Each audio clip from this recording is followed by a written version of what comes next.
1 Samuel capítulo 1, a partir do versículo 3, eu quero falar nesta noite sobre o caminho para Siló.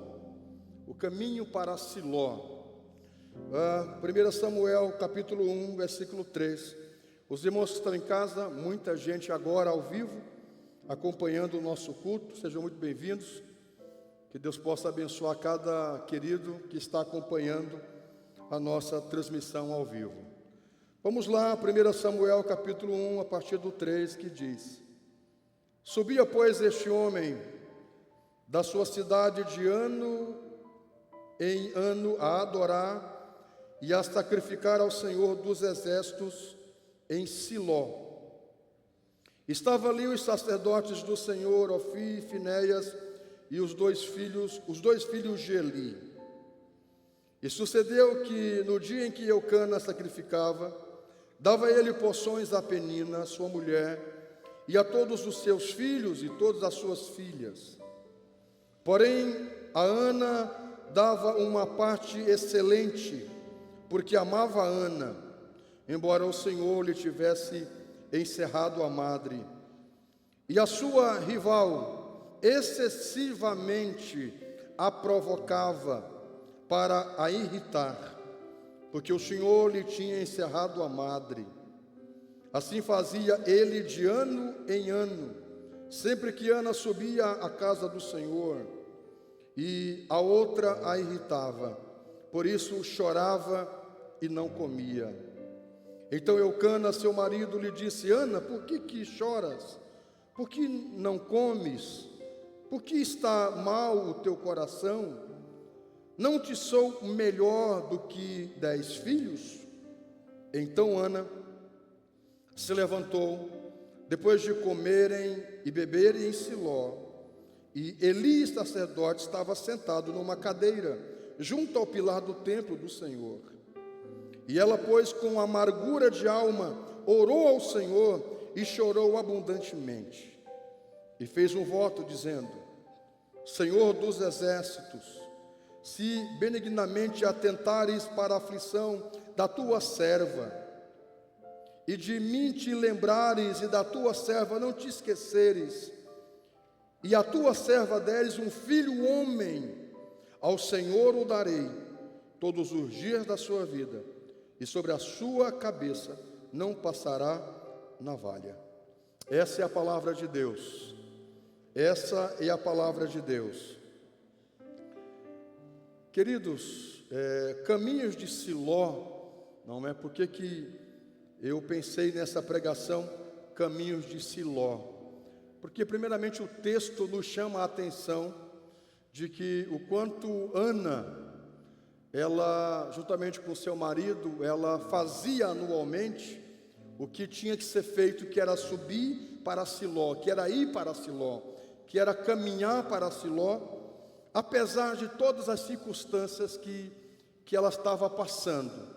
Uma outra coisa importante, eu tenho separado na minha lista de pregações a pregar, eu tenho separado uma série chamada Caminhos, na onde eu quero, cada culto nesta série, quero falar sobre o caminho do Gólgota, o caminho de Jerusalém, o caminho de Emaús, o caminho de Damasco, e assim por diante, não é? Só que eu confesso que eu não tinha incluído Siló.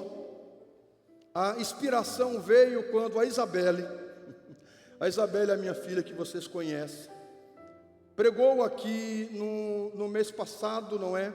Ela pregou uma sexta de tarde, e ela pregou falando sobre esse texto mesmo. Claro que o enfoque dela foi falando sobre Ana e o próprio Samuel em si, não é? Mas uma das frases que, quando a Isabelle estava aqui pregando, ela disse que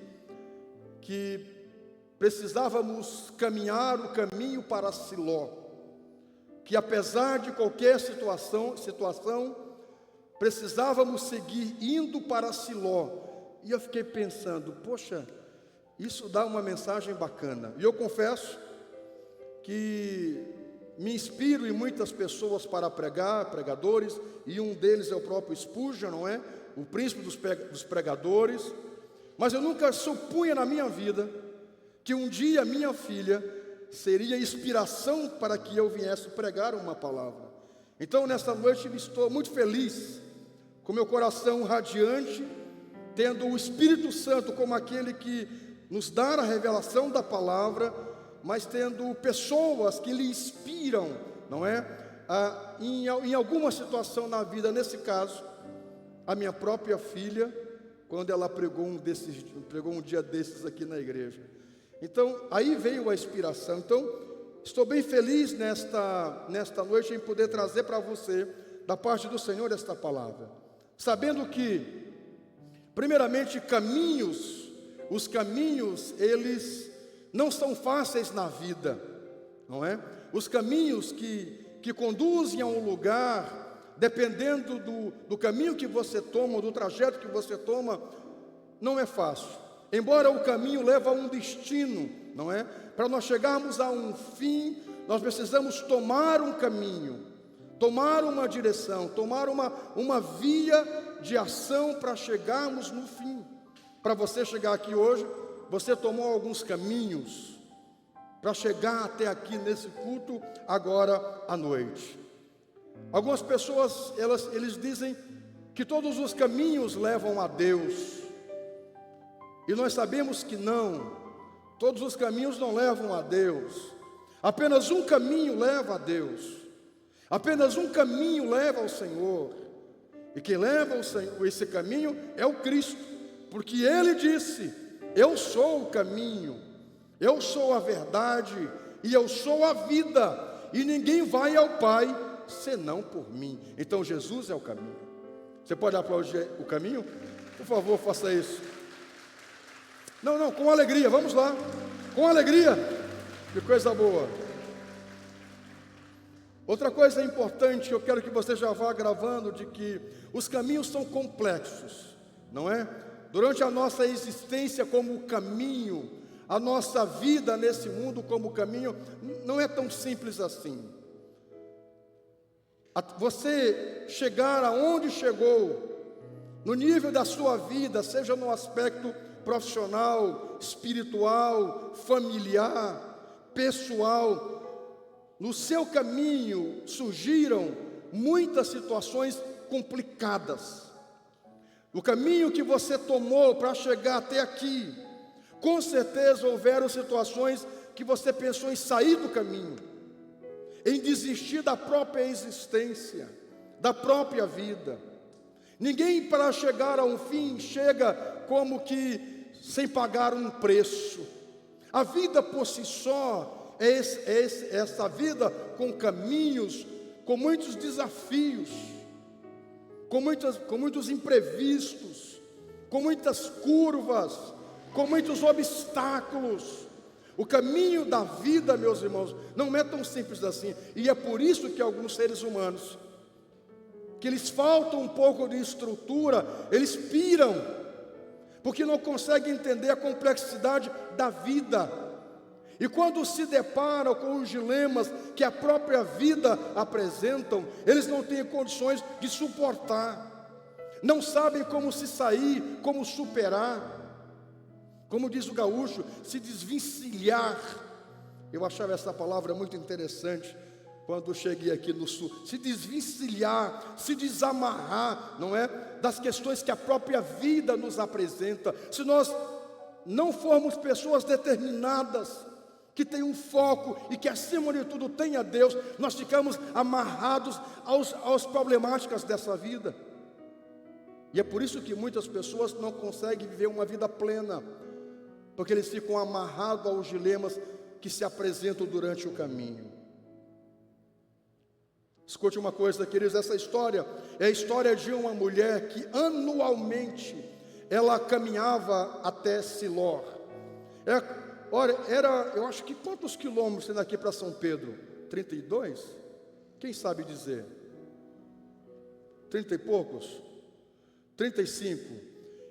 25. É um pouco mais do que de Santa Maria a São Pedro, porque de aonde ela morava até Siló era mais ou menos 30 quilômetros, que anualmente ela e o marido e a família, eles iam para oferecer sacrifício a Deus. E veja, apesar, caminhar o caminho de Siló não é simples assim. Você imagina, eu admiro esses irmãos que, como mamãe, mesmo depois de um filho louco, mesmo depois de um marido que saiu de casa e que queria matá-la, mesmo depois de cega, mesmo depois de 5 AVCs, ela amava a Deus com toda a sua alma. Sabe o que é isso? É você estar estéril, como estava Ana, e mesmo assim, ela conseguir ir para a casa de Deus, para adorar o Senhor. Eu admiro isso. Eu admiro pessoas que, apesar de um dia complicado, onde o diabo diz que você não pode ir à igreja, onde situações aparecem no seu caminho, e apesar de tudo isso, você vem a Deus. Admiro pessoas que, como são os heróis da fé de Hebreus capítulo 11, daquelas pessoas que, apesar de ter dado a vida, ter sofrido penúrias terríveis, situações complexas, que se fosse nós, diríamos assim: eu não quero servir esse Deus. Eu não quero servir esse Deus que não resolve os meus problemas, esse Deus que me permite sangrar, esse Deus que me permite passar. Eu não quero esse Deus, porque hoje a moda é essa, é colocar Deus na parede e dizer: o Senhor é obrigado a resolver os meus problemas, porque eu sou teu filho e o Senhor é obrigado. Muitos filhos de hoje, que não são como as minhas e nem como eu fui com meu pai. Capaz, amado, meu pai falava e eu baixava a cabeça. Meu pai nem precisava, muitas vezes, não precisava nem falar, só me olhar, eu já sabia o que ele queria. Hoje os filhos peitam os pais. Tu tem que me dar um telefone novo, pai. Tu tem que me dar um iPad novo, senão um videogame novo, senão eu saio de casa. Senão eu te denuncio. Mas que cinta para esse guri aqui. Mas aí sim, rapaz. E hoje muitos crentes fazem isso com Deus.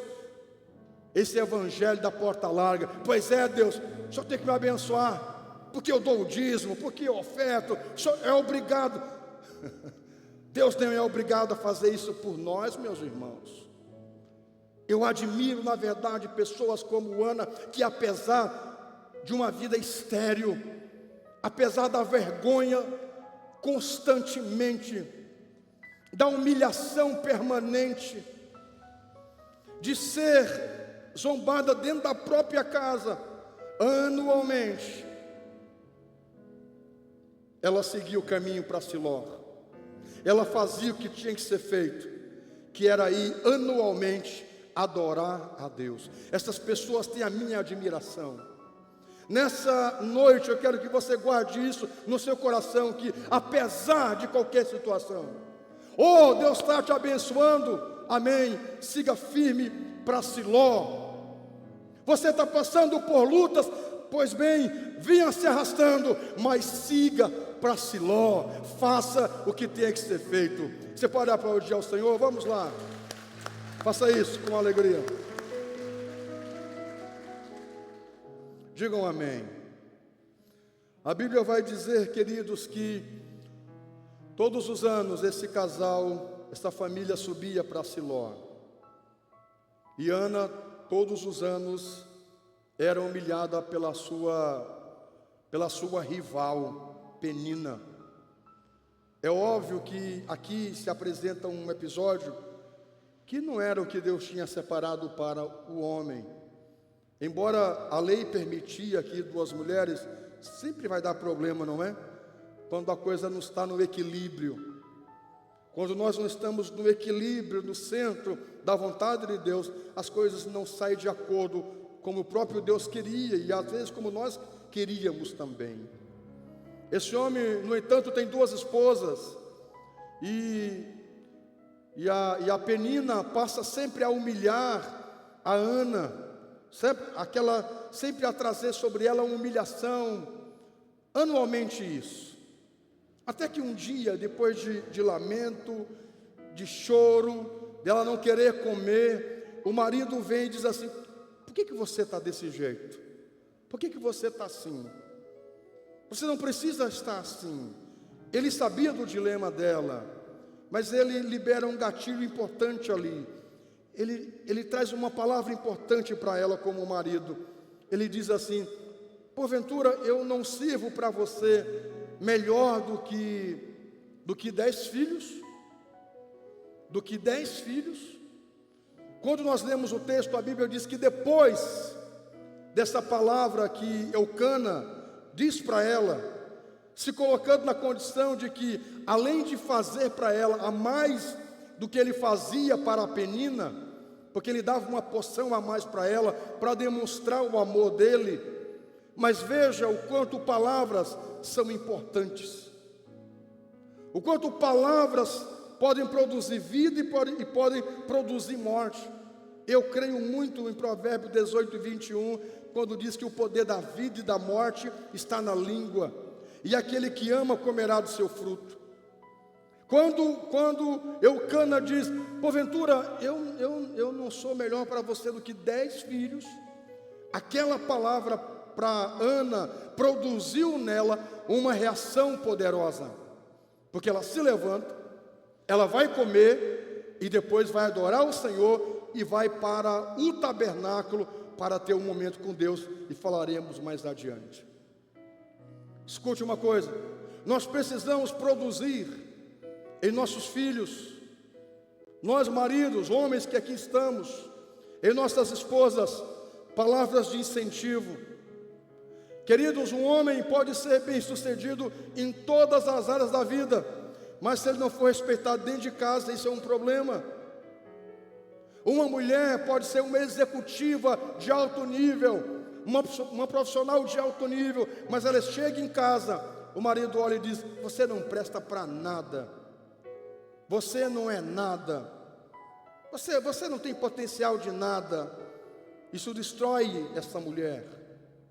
Escute uma coisa, queridos, nós precisamos, homens e mulheres que aqui estamos, começar a incentivar a nossa família, os nossos filhos, trazer sobre eles palavras de vida. Alguém contou uma história anos atrás, e eu conto isso no encontro com Deus, de que uma moça estava possuída por uma entidade maligna, por um espírito maligno, e não tinha quem expulsasse. E chamaram o pastor para orar, e o pastor orou, e a coisa não se liberava. E poxa, mas não pode, porque no nome de Jesus tudo se submetem. No nome de Jesus, né, os demônios não podem resistir. E o pastor orou por dias, e aquela moça continuava possuída por um espírito maligno.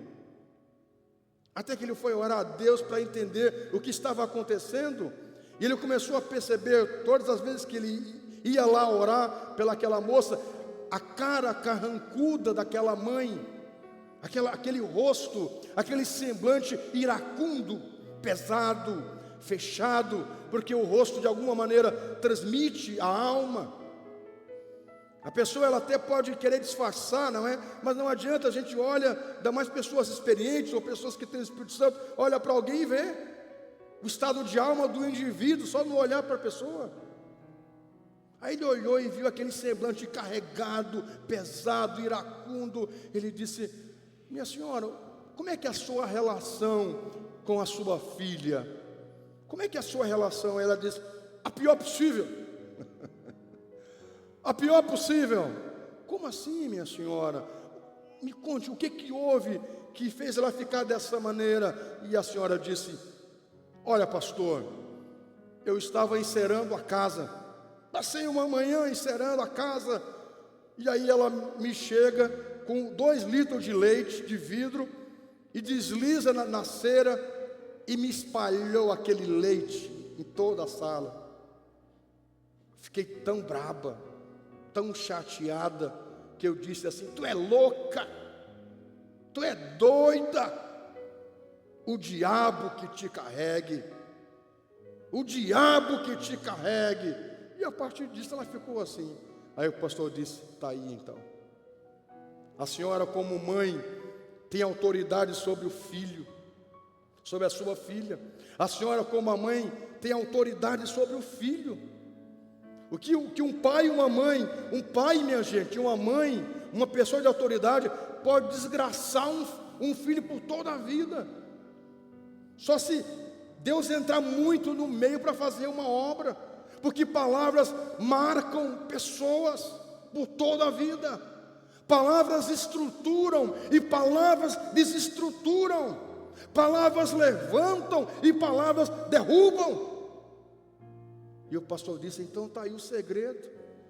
A senhora disse como mãe e deu legalidade para o diabo. Por isso que eu não consigo expulsar, porque existe uma legalidade maior que a senhora como mãe.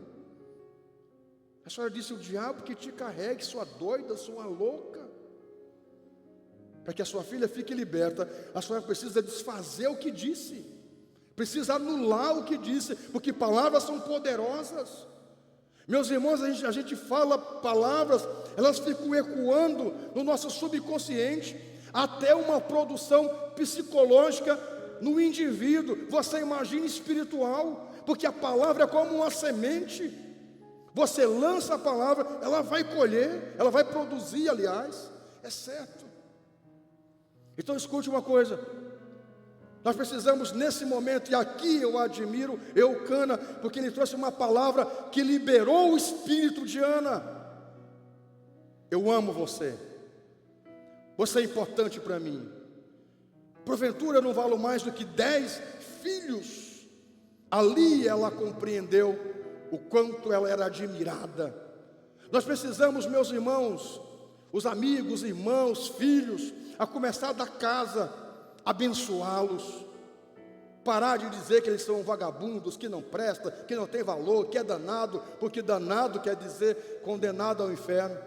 Quando você diz que o filho é danado, você está dizendo, você nasceu para ir para o inferno, porque o significado de danado é condenado ao inferno, predestinado ao inferno, nasceu para ir para o inferno. Então pare de dizer que seus netos, seus filhos são danados, que eles são bênçãos. Diga que eles são bênçãos. Diga que sua família é abençoada. Comece a trazer palavras de vida. E no mundo espiritual vai acontecer mudanças que vai vir para o mundo natural. Você crê sim? Porque eu creio. Dê um aplauso ao Senhor com alegria, porque Ele merece. Meus irmãos, no cenário bíblico, Siló é uma cidade muito importante. Porque Siló foi a parada aonde por séculos, quando os hebreus que saem do Egito, trazido por Moisés, depois assumem a posição Josué, e eles conquistam a terra prometida. Siló é o lugar aonde eles estabelecem o tabernáculo, e ali fica a arca. E por séculos foi o lugar de maior adoração do povo hebreu. Um lugar consagrado ao Senhor, um lugar onde o serviço, não tinha um templo até então, o serviço levítico era estabelecido. Siló era o lugar então da presença de Deus, aonde as pessoas iam para sacrificar ao Senhor, para adorar a Deus. Existe uma palavra poderosa a respeito de Siló, porque ali ficou a arca de Deus. Siló, no contexto bíblico, é uma cidade muito importante. Siló existe até hoje. É onde fica a região da Samaria. Hoje Siló deve ter 3.000, 4.000 moradores. Mas existe até hoje. Comprovadamente, na região de Efraim, onde hoje fica a Samaria. Então escute uma coisa, no cenário bíblico, Siló é o lugar onde estava a presença de Deus. Então o caminho para Siló, escute uma coisa, é o caminho que leva à presença de Deus. Nós precisamos tomar um caminho que o fim seja a presença de Deus, seja onde Deus está. Você pode aplaudir o Senhor? Faça isso com alegria. Siló é o caminho aonde você encontra Deus. Digam amém.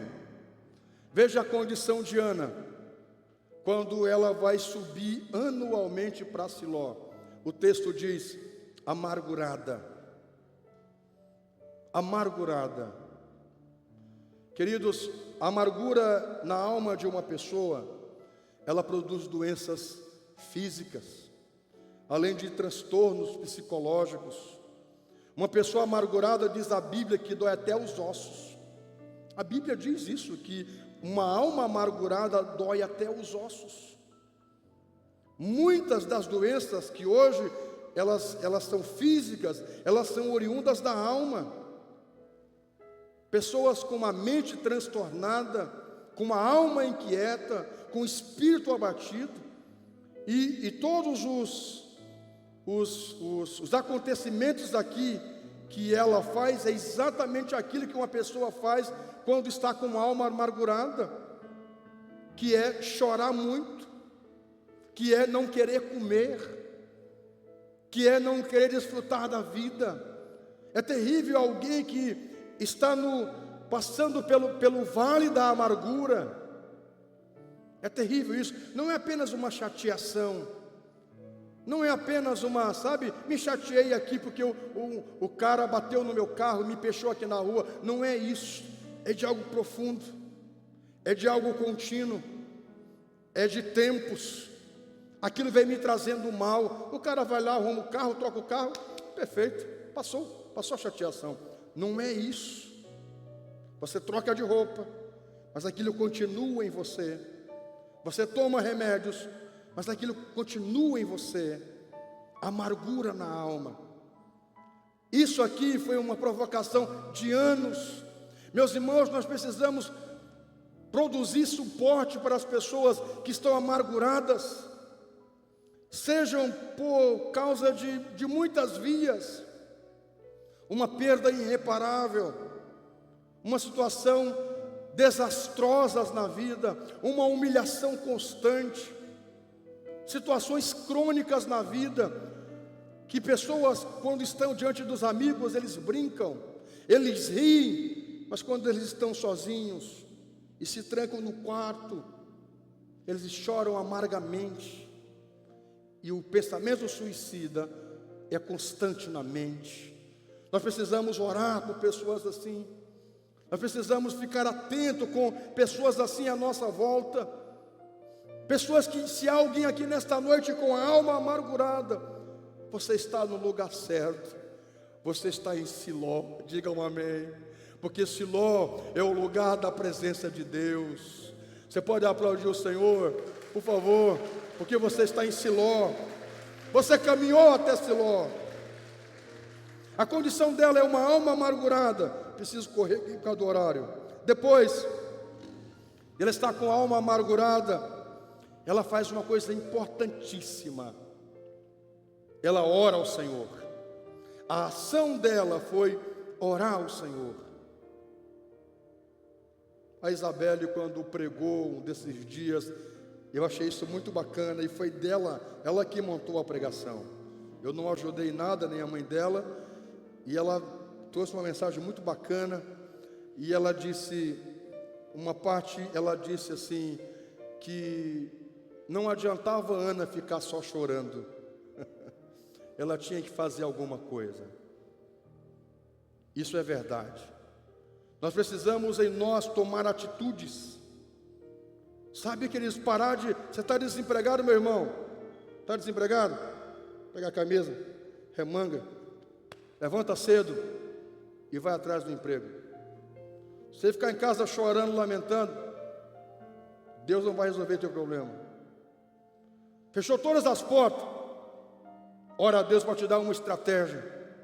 Começa a montar uns salgados, começa a montar uns doces, começa a montar umas pizzas, começa a montar alguma coisa, sei lá, Deus vai te dar uma ideia. Deus vai te dar uma ideia.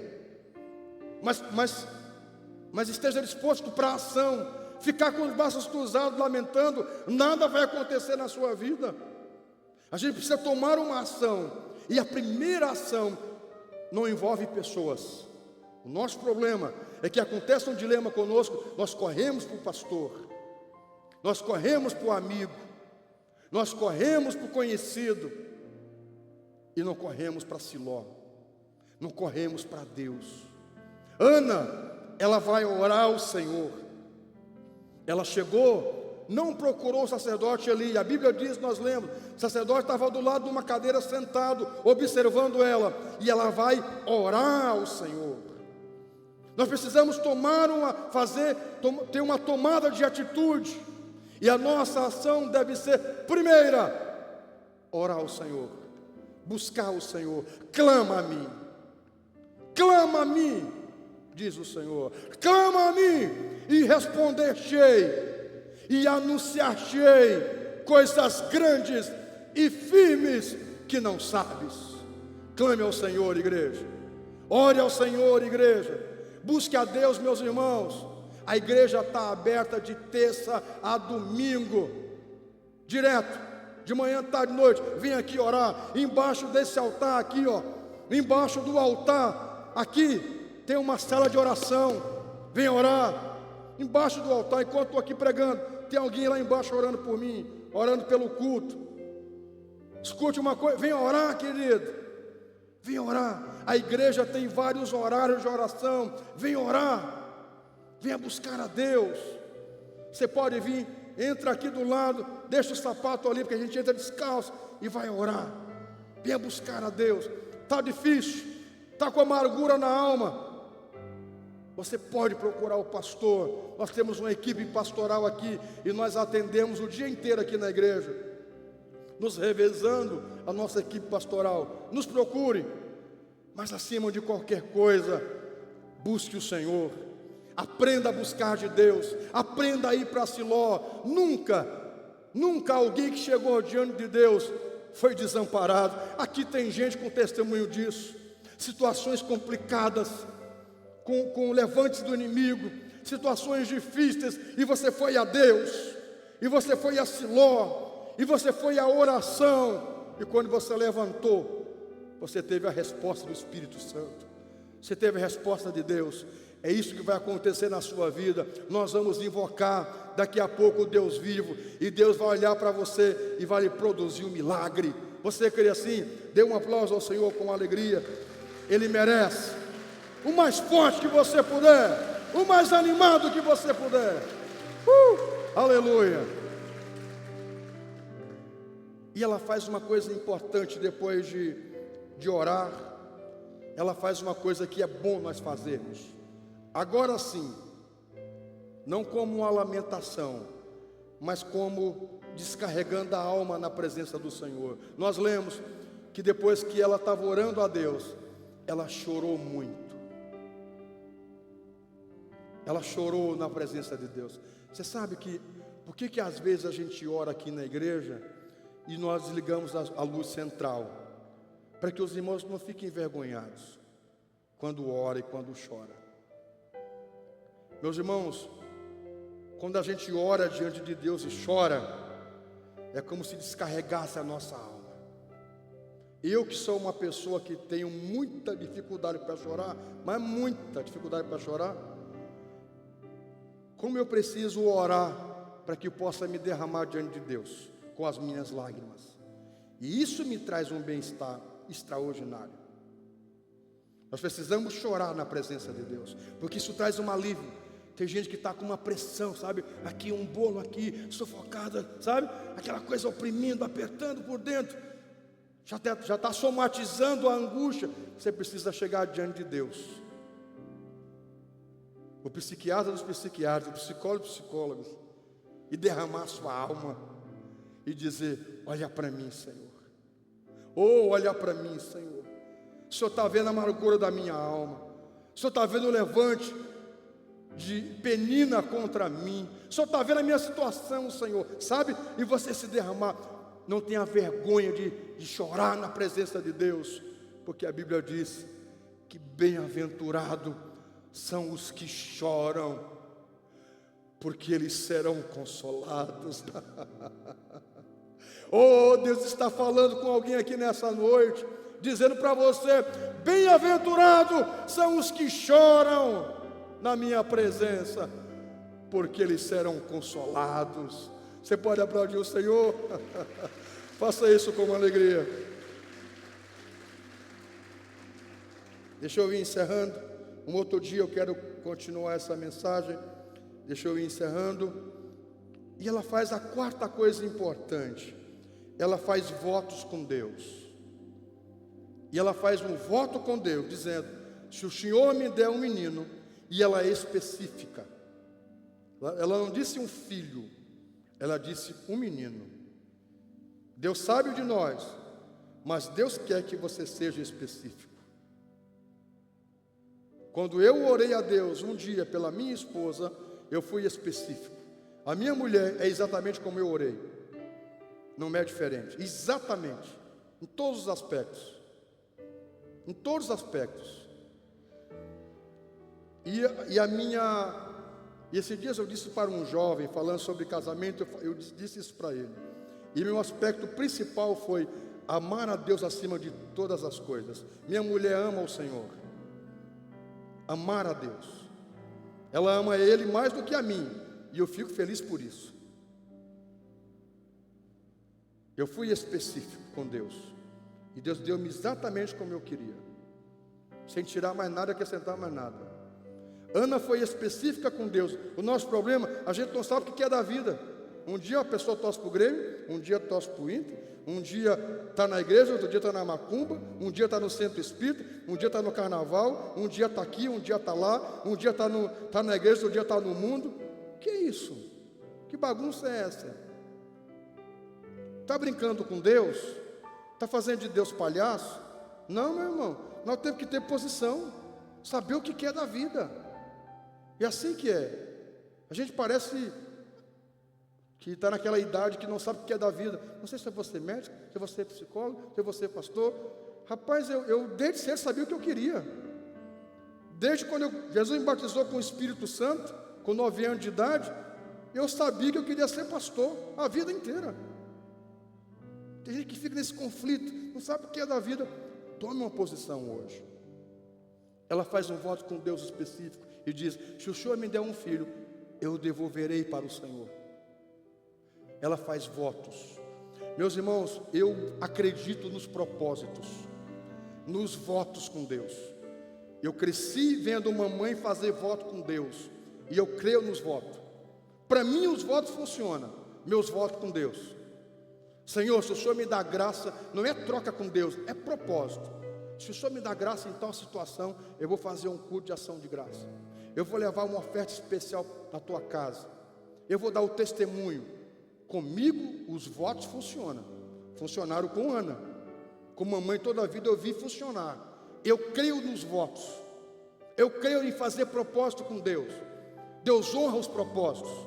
Se o Senhor, como disse Jacó, Senhor, se o Senhor me abençoar nesse caminho, nessa jornada que estou fazendo, e me der graça, nessa jornada, tudo que o Senhor me der, eu vou tirar o dízimo. Abraão fez isso, o avô dele, o pai dele Isaac fez isso, Jacó fez isso.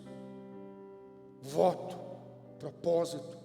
Deus honra os votos. Meus irmãos, quando a gente pega a lista da colheita, uma vez por ano, e faz um voto, não é para a igreja adquirir mais dinheiro. Olhe, não é. É para abençoar a sua vida. Porque a Bíblia diz que quem dá é mais abençoado do que quem recebe. Deus honra os votos. Não é a promessa do São Noguinho. Se eu achar alguma coisa, eu vou dar 3 pulinhos para o São Noguinho. Não é isso. É propósito. Deus honra propósito. Deus honra os votos. E ela faz. Por fim, escute uma coisa. Deus deu a ela o filho. Não foi Eucana que deu um filho para Ana. Olhe, a Bíblia diz, depois que ela orou, o marido dela coabitou com ela. Mas a Bíblia diz que foi Deus que deu um filho para Ana. Não são as pessoas que nos dão as coisas, é o Senhor. Dependa de Deus. Se refugie no Senhor. Aprenda a entender esse mistério de que é Deus que nos dá as coisas, é Deus que nos honra, é Deus que prepara uma mesa para nós, diz o Salmo 23, é Deus que prepara uma mesa para nós na presença dos nossos inimigos, é Deus que unge a nossa cabeça com óleo e faz o cálice transbordar, é Deus. Se não for o Senhor que edificar a casa, em vão trabalha os que nela edificam. Se não for o Senhor que guardar a cidade, eu vou vigia o sentinela. É Deus, tudo é Deus. Nessa noite, dependa de Deus. Ele vai entregar tudo o que você precisa. Você pode aplaudir a Ele, por favor? Faça isso com alegria. Por fim, Siló é o próprio Cristo. Há uma profecia em Gênesis, quando Jacó vai profetizar para os filhos, ele traz uma profecia dizendo que vai vir o herdeiro sobre Siló, aquele que tem o cetro. Então escute uma coisa, o próprio Cristo é o Siló. Quer comprovar isso? Vamos lá comigo? Deixa eu achar esse texto aqui. Deixa eu achar esse texto. Eu não estou achando esse texto. Eu coloquei ele em algum lugar aqui, mas eu não estou achando ele agora. Aqui, sim. Gênesis 49, vamos lá. Eu vou encerrar com esse texto.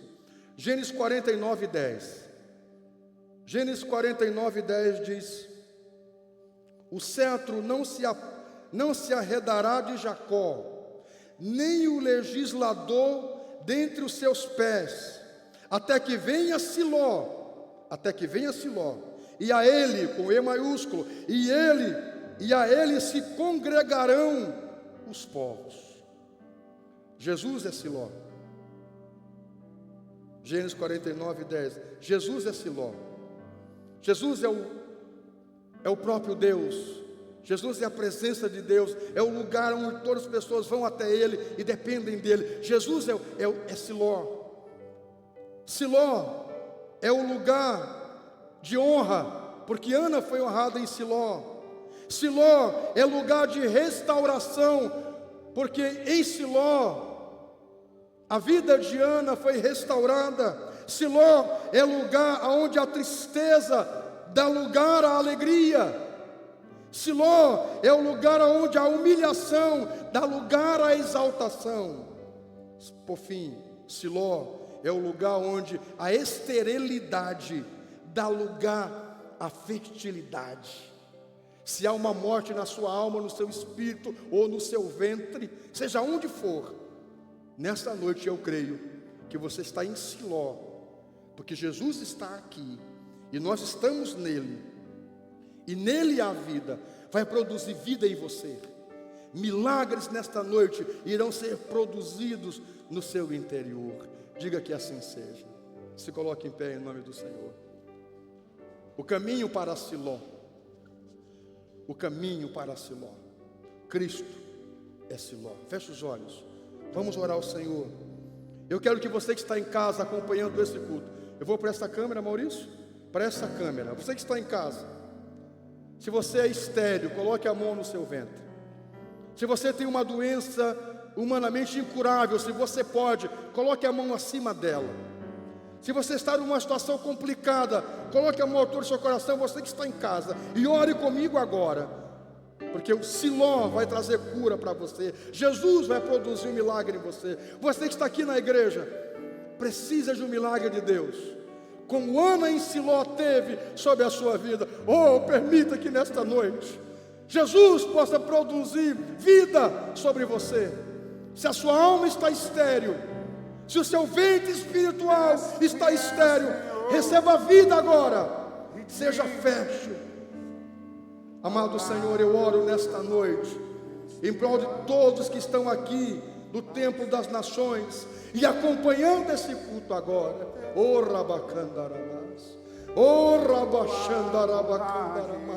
Venha trazer vida agora, Senhor. Venha trazer vida. Venha, Senhor. Venha produzir vida. Deus, Abraão que está aqui, Jacó. Dizer que te amo, vem, Senhor, me derramar. Traga vida. Dizer que vida. preciso, adore. Me derramar. Adore o Senhor. Dizer que sou grato, me derramar. Espírito. Dizer que és famoso. Adore. Receba a